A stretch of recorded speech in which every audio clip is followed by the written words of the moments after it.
Narrow tip grozing pliers have the exact same anatomy as the standard grozing pliers with a narrow tip. So here's your standard pliers with the narrow tipped pliers. One special note about the narrow tipped pliers is that they are much easier to crush the glass than the standard grozing pliers. So it's just something to keep in mind when you're using these ones.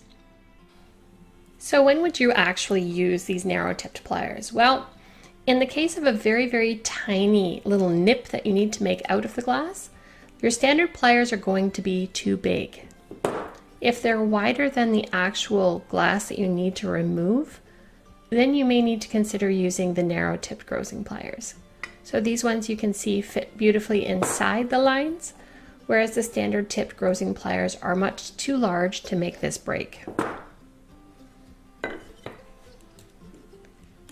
So I'll make the score, and then we'll try to remove that little piece of glass using the narrow tipped pliers.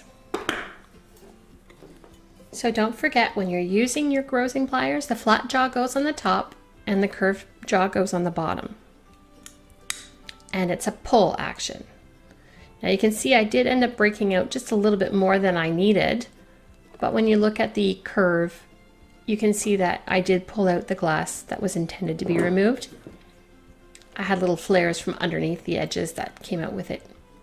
But again, you can see here, the standard grozing pliers are much too big to even consider using them to do this job.